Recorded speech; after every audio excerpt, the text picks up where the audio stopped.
कहानी की शुरुआत एक बंजर ग्रह से होती है जहां घोर भूख और प्यास से तड़प रहा होता है। उसकी बेटी की हालत भी बेहद खराब थी। उस ग्रह पर कई सालों से सूखा पड़ा हुआ था, इसलिए न खाना था न पानी। उसके लोग एक एक करके मरते चले गए और अब सिर्फ घोर और उसकी बेटी ही बचे थे। घोर बार बार देवताओं को पुकारता रहा, उनसे दुआ करता रहा कि कोई चमत्कार हो जाए, लेकिन कोई मदद नहीं मिली। आखिरकार उसकी बेटी उसकी बाहों में दम तोड़ देती है। घोर पूरा टूट जाता है। कुछ समय बाद घोर को उस उजड़ी हुई जमीन के बीच अचानक एक हरा भरा जंगल दिखाई देता है। वह आश्चर्य में वहां पहुंचता है, लेकिन गलती से उसके हाथ में नेक्रोस्वर्ड से एक गहरा घाव हो जाता है। तभी उसे दिखता है कि प्रकाश का देवता द गॉड ऑफ लाइट वहीं आराम से बैठा फल खा रहा है। उसे देखकर घोर खुश हो जाता है और देवता को बताता है कि उसके ग्रह पर सूखा पड़ा, सारे लोग मर गए, उसकी बेटी भी चली गई, लेकिन फिर भी उन्होंने देवताओं की पूजा कभी नहीं छोड़ी। घोर कहता है कि आज उसका उद्धार हो गया है, आखिर देवता ने उसे बुलाया है। लेकिन प्रकाश का देवता हंसकर कहता है कि तुम मूर्ख हो, तुम्हारा कोई उद्धार नहीं हुआ। यह तो नेक्रोस्वर्ड के धारक को मारने का जाल था और हमने उसे मार दिया। देवता की ये बातें सुनकर घोर का दिल टूट जाता है। उसे एहसास हो जाता है कि देवता वैसे नहीं हैं जैसे वो समझता था। वे सिर्फ अपने बारे में सोचते हैं। गुस्से में घोर अपने गले से देवता का लॉकेट तोड़ देता है। यह देखकर देवता क्रोधित हो जाता है और घोर को मारने की कोशिश करता है, लेकिन नेक्रोस्वर्ड को छूने की वजह से घोर शापित हो चुका था। उसके दिमाग में काली आवाजें गूंजने लगती हैं। उसे अजीब विजन नजर आते हैं। कोई उससे कह रहा था कि सारे गॉड्स बुरे हैं और तुम्हें सभी देवताओं का अंत करना होगा। इसके लिए तुम्हें बाइफ्रॉस्ट का इस्तेमाल करके इटर्निटी तक जाना होगा। नेक्रोस्वर्ड अपने आप घोर के हाथ में आ जाती है। घोर उभरती हुई काली शक्ति के साथ देवता पर हमला करता है और उसे मार देता है। वह प्रतिज्ञा करता है कि अब उसके हाथों से सारे देवता मरेंगे। फिर हम कॉर्ग को देखते हैं, जो कुछ बच्चों को थॉर की जिंदगी की कहानी सुना रहा होता है। वह बताता है कि थॉर बचपन से ही अपने माता पिता के साथ युद्ध के मैदानों में जाता था और जैसे जैसे बड़ा हुआ उसने अनगिनत लड़ाइयां जीती। उसके कई रिश्ते बने, लेकिन जिस लड़की से वह सच में प्यार करता था वह जेन फॉस्टर थी। बाद में जेन उससे अलग हो गई और धीरे धीरे थॉर के करीबी लोग भी उससे दूर होते गए या मारे जाते गए। इन सब ने थॉर को अंदर से तोड़ दिया। वह खाने पीने में डूब गया और बहुत मोटा हो गया। एंड गेम के बाद Thor guardians of the Galaxy के साथ निकल गया और धीरे धीरे उसने अपने फैमिली पैक को फिर से 6 पैक में बदल लिया। गार्डियंस के साथ वह कई जंगें लड़ता है, लेकिन फिर भी वो अपने अतीत की पीड़ा को भूल नहीं पाया। इसलिए वह लड़ाई झगड़ों से दूर जाकर मेडिटेशन करने लगा। इसी दौरान स्टार लॉर्ड उसके पास आता है और कहता है कि वह उनके बिना जीत नहीं पाएंगे, इसलिए थोर को भी साथ चलना होगा। थॉर अपने स्टॉर्म ब्रेकर पर बैठकर उनकी मदद के लिए निकल पड़ता है। युद्ध के मैदान में पहुंचकर वह देखता है कि उसकी टीम अजीब से दिखने वाले क्रीचर्स से लड़ रही है। वो क्रीचर्स उस ग्रह के मंदिर पर कब्जा कर चुके थे। थोड़ी देर बाद उस ग्रह का किंग भी अपने लोगों के साथ वहां आता है और थॉर से मदद मांगता है। थॉर स्टॉर्म ब्रेकर उठाता है, युद्ध के मैदान में कूद पड़ता है और अकेले ही दुश्मन सेना का सफाया कर देता है। उसकी बहादुरी देखकर सब खुश होकर थॉर की जय जयकार करने लगते हैं। इसके बाद कहानी अर्थ पर पहुंचती है, जहां जेन फॉस्टर अस्पताल में भर्ती होती है। उसे कैंसर की लाइलाज बीमारी है और उसका कैंसर अब 4थे स्टेज पर पहुंच चुका था। उसके पास जिंदगी के बहुत कम दिन बचे हैं। उसकी दोस्त डार्सी उससे मिलने आती है और कहती है कि जिंदगी के आखिरी दिनों में उसे थोर से मिल लेना चाहिए, लेकिन जेन उसकी बातों पर कोई ध्यान नहीं देती।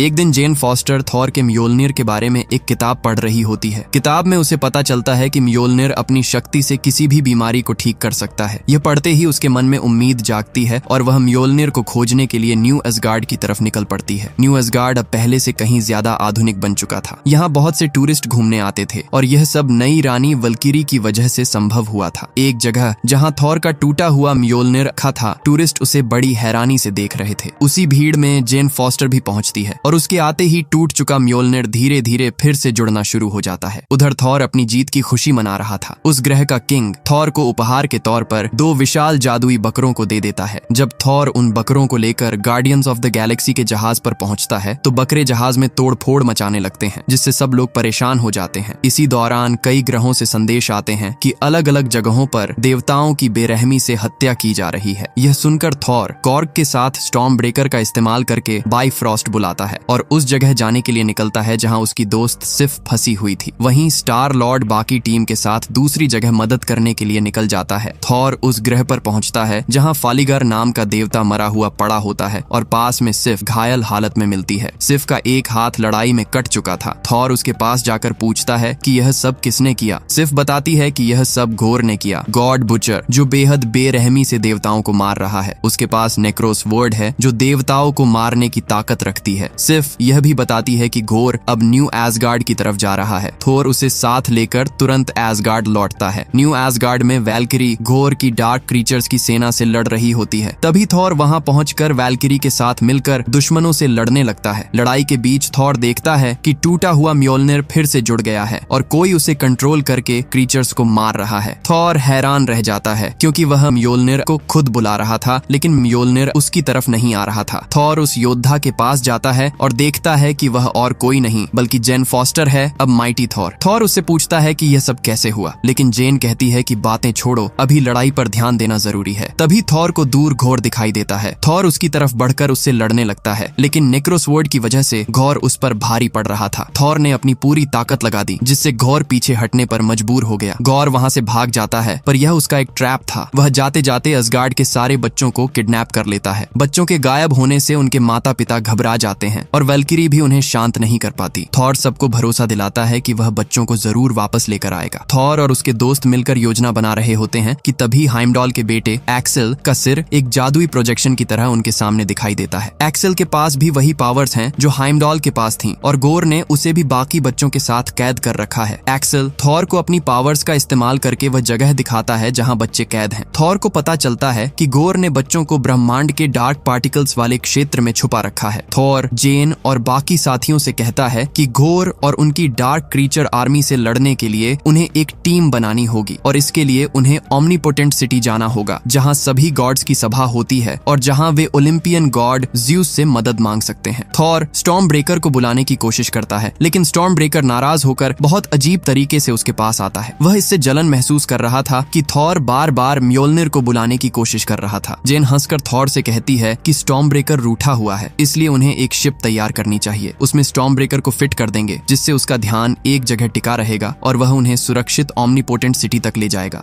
थोर और उसके साथी एक खाली शिप को तैयार करते हैं। वे स्टॉर्म ब्रेकर को जहाज के सामने फिट करते हैं और थोर को मिले दोनों जादुई बकरों को हार्नेस करके शिप को उड़ा देते हैं। कुछ ही देर में वे ओमनीपोटेंट सिटी पहुंच जाते हैं, जहां ज़्यूस बाकी देवताओं के सामने अपनी शक्ति का प्रदर्शन कर रहा होता है। थोर ज़्यूस के सामने घोर के बारे में बताता है कि कैसे घोर लगातार गॉड्स की हत्या कर रहा है और उन्हें रोकने के लिए हमें आप सभी की मदद की जरूरत है। लेकिन ज़्यूस साफ मना कर देता है। उसे डर है कि कहीं घोर उसे भी न मार दे। वह कहता है कि घोर कभी इटर्निटी तक नहीं पहुंच सकता, क्योंकि इटर्निटी वो जगह है जहां पहुंचने पर कोई भी मनचाही इच्छा पूरी हो सकती है, पर वहां का दरवाजा सिर्फ स्टॉर्म ब्रेकर की मदद से खोला जा सकता है। ज़्यूस आगे कहता है कि अब जब थोर को इटर्निटी के बारे में पता चल गया है तो उसे भी यहीं रुकना होगा, वरना उसकी वजह से घोर स्टॉर्म ब्रेकर का इस्तेमाल करके इटर्निटी तक पहुंच जाएगा। ज़्यूस की बात सुनकर थोर को गुस्सा आ जाता है। वह कहता है कि ज़्यूस वैसा नहीं है जैसा वह उसे समझता आया था। वह एक डरपोक अय्याश देवता है जो अपने महल में छुपा हुआ है। थोर की यह बात सुनकर ज़्यूस भड़क जाता है और अपने सैनिकों को हमला करने का आदेश देता है। थोर और उसके साथी गॉड्स की सेना से भिड़ जाते हैं। ज़्यूस अपने शक्तिशाली हथियार थंडरबोल्ट से हमला करता है और कॉर्ग पर वार करके उसे मार देता है। थोर यह देखकर टूट जाता है। जब ज़्यूस थंडरबोल्ट से थोर पर हमला करता है तो थोर हथियार को पकड़ लेता है और उसी थंडरबोल्ट को ज़्यूस के सीने के आर पार निकाल देता है। ज़्यूस वहीं गिरकर मर जाता है। थोर भागकर कॉर्ग के पास आता है और देखता है कि कॉर्ग अभी भी जिंदा है। उसकी पूरी बॉडी टूट गई थी, लेकिन उसका सिर जिंदा था, क्योंकि क्रोनन्स की असली जान उनके सिर में होती है। थोर और उसके साथी ज़्यूस की सेना को हराकर थंडरबोल्ट लेकर वहां से निकल जाते हैं। थोर अपनी शक्ति से उन कैद बच्चों से संपर्क करता है। वह उन्हें भरोसा दिलाता है कि वह जल्द ही उन्हें बचाकर ले आएगा। उधर वैल्किरी घोर की डार्क क्रीचर्स की आर्मी से लड़ने को लेकर घबराई हुई है, क्योंकि घोर की छाया सेना बेहद खतरनाक थी। लेकिन थोर उसे समझाता है कि अब उनके पास ज़्यूस का शक्तिशाली हथियार थंडरबोल्ट है, जिसकी मदद से वे घोर पर भारी पड़ सकते हैं। टीम शैडो रेल्म की ओर बढ़ती है, लेकिन थोर की बातों से स्टॉर्म ब्रेकर फिर से रूठ जाता है। उसे जलन हो रही थी कि थोर बार बार म्योल्निर की तारीफ कर रहा है। थोर स्टॉर्म ब्रेकर को शांत करने के लिए उसके पास जाता है और कहता है कि चाहे कुछ भी हो जाए, उसका पसंदीदा हथियार हमेशा स्टॉर्म ब्रेकर ही रहेगा। उसी वक्त जेन वहां आती है। थोर उसे अपना दिल खोल कर बता देता है कि उसके जाने के बाद वह कितनी गहरी तन्हाई में चला गया था और कभी भी उसके दिल को सुकून नहीं मिला। वह जेन से कहता है कि वो अब उससे से दूर नहीं रहना चाहता और अपनी बाकी जिंदगी उसी के साथ बिताना चाहता है। जेन भावुक हो जाती है और बताती है कि थॉर से अलग होने के बाद उसने भी कितना दर्द झेला। फिर उसे पता चला कि उसे चौथे स्टेज का कैंसर है और तभी उसे म्योल्निर की आवाजें सुनाई देने लगीं। म्योल्निर ने उसे शक्ति दी और वह माइटी थॉर बन गई और अब वह अपनी जिंदगी के अंतिम दिन लड़ते हुए जीना चाहती है। यह सुनकर थॉर दुखी हो जाता है, लेकिन अब दोनों के बीच की सारी दूरियां मिट चुकी थीं। वे दोनों फिर से एक हो जाते हैं। उसी समय वैल्किरी आकर कहती है कि वे घोर के शैडो प्लैनेट तक पहुंच चुके हैं। डार्क पार्टिकल्स की वजह से पूरा ग्रह काले और सफेद रंग में चमक रहा था। जगह अजीब और डरावनी थी। वे घोर की कैदगाह में पहुंचते हैं, लेकिन वहां कोई बच्चा नहीं मिलता। तभी जेन दीवारों पर बनी इटर्निटी की ड्राइंग देखकर समझ जाती है कि घोर का असली मकसद स्टॉर्म ब्रेकर की शक्ति से इटर्निटी का दरवाजा खोलना है और अगर उसने ऐसा कर लिया तो उसे कोई नहीं रोक पाएगा। इसलिए जेन तुरंत स्टॉर्म ब्रेकर को पकड़कर दूर फेंक देती है। घोर अचानक वहां आ जाता है। थॉर उसकी तरफ बढ़ता है, लेकिन घोर अपने डार्क पार्टिकल्स की शक्ति से थॉर और बाकी सभी को जकड़ लेता है। अब घोर एक एक करके सबको भावनात्मक रूप से तोड़ने की कोशिश करता है। उन्हें उनके डर और कमजोरियों की याद दिलाता है, बट उसकी बातों का उन पर कोई असर नहीं होता। फिर घोर थोर के पास आता है और उससे स्टॉर्म ब्रेकर वापस बुलाने को कहता है। थॉर मना कर देता है। यह देखकर घोर उसकी सबसे बड़ी कमजोरी पर वार करता है, जेन फॉस्टर। वह जेन को टॉर्चर करना शुरू कर देता है। जेन को दर्द में तड़पता देख थॉर खुद को रोक नहीं पाता और मजबूर होकर स्टॉर्म ब्रेकर को बुला लेता है। बिजली की एक तेज चमक होती है और उसी पल सभी लोग घोर के डार्क पार्टिकल से आजाद हो जाते हैं। घोर निक्रोसवर्ड की मदद से नए डार्क क्रीचर्स बनाता है और उन्हें थोर और उसके दोस्तों पर हमला करने भेज देता है। वैल्किरी और जेन इन क्रीचर्स से लड़ने लगती हैं, जबकि थॉर सीधे घोर से भिड़ जाता है। लड़ाई बेहद खतरनाक थी, लेकिन इसी दौरान जेन अपने कैंसर की वजह से धीरे धीरे कमजोर पड़ने लगती है। वैल्किरी घोर को खत्म करने की कोशिश करती है, लेकिन घोर ज़्यूस के थंडरबोल्ट से उस पर हमला कर देता है और वैल्किरी गंभीर रूप से घायल हो जाती है। यह सब देखकर थॉर समझ जाता है कि उसे किसी भी तरह से अपनी टीम को लेकर वहां से निकलना होगा। थॉर सबको एक साथ इकट्ठा करता है और बाइफ्रॉस्ट की मदद से वहां से निकलने लगता है, लेकिन जाते जाते घोर अपने डार्क क्रीचर्स की शक्ति से स्टॉर्म ब्रेकर को खींच लेता है। हथियार थॉर के हाथों से छूट जाता है और अब घोर स्टॉर्म ब्रेकर का इस्तेमाल करके इटर्निटी का दरवाजा खोलने निकल पड़ता है। थोर और उसके साथी न्यू असगार्ड पहुंच जाते हैं। जेन की हालत और बिगड़ चुकी थी, इसलिए उसका इलाज शुरू किया जाता है। डॉक्टर थॉर को बताती है कि जेन के शरीर में कैंसर बहुत तेजी से फैल रहा है और म्योल्निर की शक्ति का इस्तेमाल करने से उसकी सेहत और भी तेजी से खराब हो रही है। उसके पास ज्यादा समय नहीं बचा। थॉर टूट जाता है। वह जेन को कहता है कि वह उसके साथ गौर से नहीं लड़ सकती। जेन जवाब देती है कि वह अपनी आखिरी सांस तक लड़ना चाहती है। थॉर उससे कहता है, तुम मेरी जिंदगी हो, मैं तुम्हें खो नहीं सकता। आखिरकार जेन उसकी बात मान लेती है। थॉर वादा करता है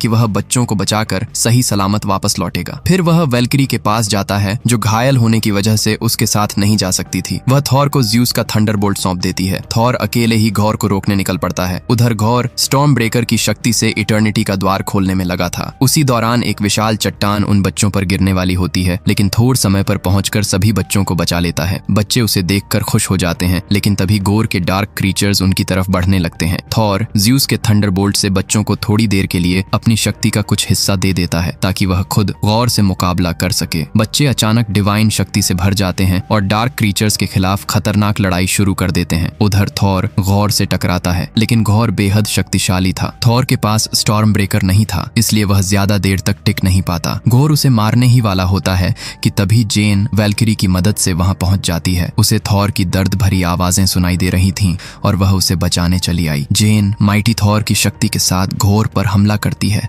और थॉर को बचा लेती है। थॉर उसे देखकर दुखी हो जाता है, क्योंकि उसे पता था कि जेन के म्योल्निर की शक्ति इस्तेमाल करने से उसकी जिंदगी और कम हो जाएगी। लेकिन जेन लड़ने के लिए तैयार थी। वह कहती है कि यह उसका फैसला है। थॉर और जेन दोनों मिलकर घोर से भिड़ जाते हैं। जेन थॉर से स्टॉर्म ब्रेकर को रोकने को कहती है, क्योंकि अगर स्टॉर्म ब्रेकर इटर्निटी का द्वार पूरी तरह खोल देता है तो फिर घोर को रोकना लगभग नामुमकिन हो जाएगा। जेन की बात सुनकर थॉर स्टॉर्म ब्रेकर को रोकने के लिए आगे बढ़ता है। बड़ी मुश्किल से वह उसे इटर्निटी के द्वार से दूर खींचकर रोक देता है, लेकिन तब तक दरवाजा खुल चुका था। थॉर स्टॉर्म ब्रेकर को एक्सेल के हाथों में देकर सभी बच्चों को सुरक्षित न्यू एसगार्ड भेज देता है। ये देखकर घोर गुस्से से पागल हो जाता है और थोर पर हमला कर देता है। थॉर ज़्यूस के थंडरबोल्ट की मदद से निक्रोसवर्ड को जकड़ लेता है और जेन मौके का फायदा उठाकर म्योल्निर के साथ पूरी ताकत से वार करती है। निक्रोसवर्ड टूट जाती है और उसके सारे डार्क पार्टिकल पार्टिकल्स भी नष्ट हो जाते हैं। लेकिन इस वार के असर से जेन खुद भी बेहद कमजोर हो जाती है। थोर का ध्यान गौर से हट जाता है और गौर खुल चुके इटर्निटी के द्वार में प्रवेश कर जाता है। थोर और जेन भी उसके पीछे इटर्निटी की दुनिया में पहुंच जाते हैं। जेन कैंसर की वजह से बहुत कमजोर हो चुकी थी और उसकी सांसें रुक रुक कर चल रही थीं। थोर गौर से कहता है, तुम्हें देवताओं को मारकर शांति नहीं मिलेगी, तुम्हें शांति सिर्फ अपनी बेटी के प्यार में मिलेगी। बदला किसी को नहीं बचाता, लेकिन मोहब्बत सब कुछ बदल सकती है। थोर गौर को समझाकर जेन के पास वापस आ जाता है। जेन अपनी आखिरी सांसें ले रही थी। थोर को जेन के पास देखकर गौर को पहली बार एहसास होता है कि जीवन में सच्ची राहत लोगों को मिटाने से नहीं, बल्कि उन्हें प्यार देने से मिलती है। गौर इटर्निटी के सामने खड़ा होकर एक अलग इच्छा मांगता है, देवताओं को मारने की शक्ति नहीं, बल्कि अपनी बेटी को वापस जिंदा करने की इच्छा। इटर्निटी उसकी बात सुन लेता है। उसकी बेटी लव वापस लौट आती है, लेकिन नेक्रोसवॉर्ड के श्राप के कारण घोर खुद मरने लगता है। वही श्राप जो तलवार धारण करने वाले को भी धीरे धीरे खत्म कर देता है। घोर आखिरी सांस लेते हुए थोर से कहता है, मेरी बेटी का ध्यान रखना, और वह हमेशा के लिए चला जाता है। जेन भी थोर की बाहों में दम तोड़ देती है। थोर टूट जाता है, लेकिन जेन के चेहरे पर आखिर में एक संतोष होता है, जैसे उसने अपनी आखिरी लड़ाई जीत ली हो। कुछ समय बाद हमें न्यू एसगार्ड दिखाया जाता है। वहाँ माइटी थोर, जेन फॉस्टर की याद में एक विशाल स्टैच्यू बनाया गया है। एसगार्ड के बच्चे थोर की बहादुरी से प्रेरित होकर अब वाल्किरी से लड़ाई और खुद की रक्षा करना सीख रहे हैं। और थोर अब गौर की बेटी लव के साथ रहता है। वह उसे अच्छे संस्कार और लड़ाई दोनों सिखा रहा है। लव के पास इटर्निटी की शक्ति है और थोर उसके साथ मिलकर फिर से अच्छे लोगों की मदद करने के मिशन में जुट जाता है। और इस तरह थोर और लव बन जाते हैं दुनिया के नए प्रोटेक्टर्स। वीडियो पसंद आया हो तो चैनल को जरूर सब्सक्राइब करें।